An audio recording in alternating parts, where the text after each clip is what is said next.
Olha, nós não baixamos a guarda em nenhum momento. Primeiro, eu sou médica e farmacêutica, mas eu fiz a opção na minha vida em ser professora universitária. Nunca trabalhei como médica nem como farmacêutica.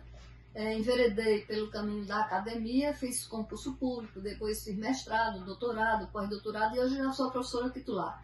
Não me arrependo absolutamente nada, faria a trajetória novamente, porque esse é o meu perfil, isso é o que eu gosto de fazer. Mas não é fácil não, Luiz. Você é um pesquisador, eu sou pesquisadora do CNPq, ainda oriento 10 doutorandos, de muitos que eu já orientei, tenho na ativa esse quantitativo. Faço ensino de pós-graduação, faço pesquisa, faço inovação tecnológica, trabalhamos a internacionalização e, para além disso, os professores com esse perfil tendem também a participar da administração, o que não é fácil. Eu fui 8 anos diretora técnica do Hospital Universitário, 8 anos diretora do Centro de Ciência da Saúde, mas confesso que nesses 7 anos que eu já estou na reitoria, foi um período extremamente difícil, de grande desgaste emocional, estressante, em especial agora e nesse último ano, nesse momento em que você tem os órgãos de controle externo muito dentro da universidade e que por qualquer coisa você pode ser responsabilizado. Eu digo assim, a universidade é uma centopeia e você tem que dar conta de cada braço dele, do quantitativo enorme de braços, porque se você não der conta, a pessoa responde, mas junto vai o gestor principal da instituição. Referenciada, fazendo ensino, pesquisa, extensão, inovação tecnológica e internacionalização em altíssimo patamar.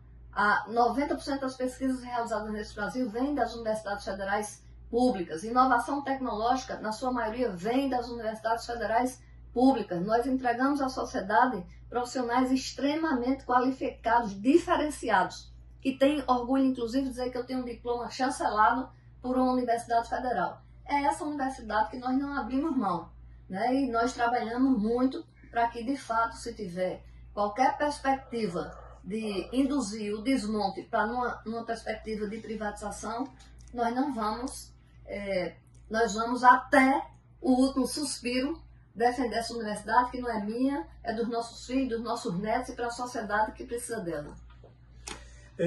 Reitora, eu não compreendo muito como é que funciona o orçamento da universidade, não sei se é como um município, se é como um estado, se tem recursos carimbados. Desses 21 milhões e pouco que a senhora acabou de dizer que foram descontingenciados, esses recursos, eles são específicos para algumas áreas ou a senhora pode utilizá-los da maneira que achar melhor? No orçamento, ele vem em diferentes ações, que eu não vou falar aqui, que é sim, são muitas. 8282, ITRK, ou seja, então nós temos recursos encaminhados para assistência estudantil, que é através do PENAES, Programa Nacional de Assistência Estudantil.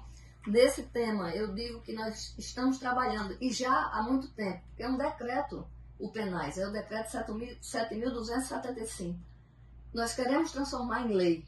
Infelizmente, as universidades elas não podem fazer propaganda, usar recursos para fazer propaganda. O Estado faz, a Prefeitura faz, as universidades não podem.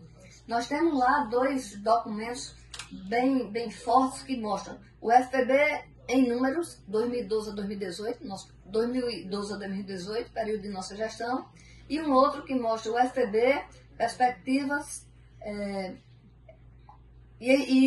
perspectivas e desafios, né, o que tem acontecido. Se você observar esses números, eu posso encaminhar para cá, para que vocês possam ver, é fantástico. A Universidade Federal da Paraíba hoje é uma das melhores universidades do Brasil. Nós não vamos entrar em polêmica com quem quer que seja.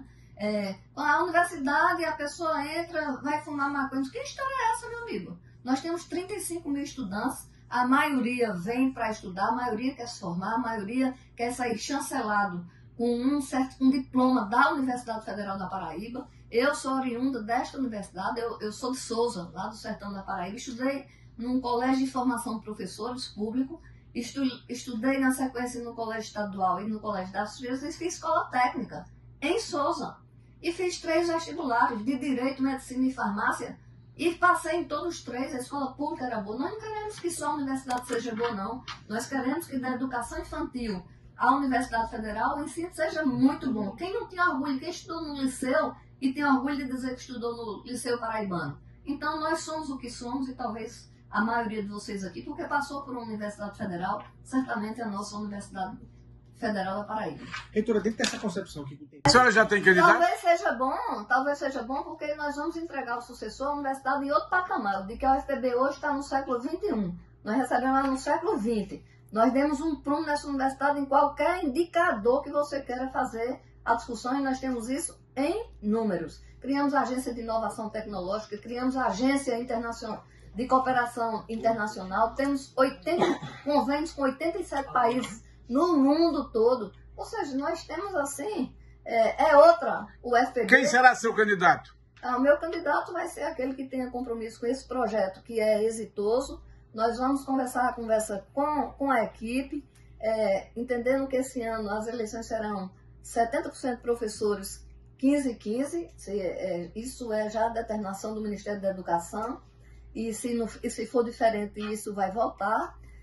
Também tem a história de que o presidente da República já nomeou em 6 universidades o 3º lugar na lista. Nós temos em 2 universidades interventores, embora eles digam sejam pró-tempos, e a gente tem que avaliar essa conjuntura como um todo.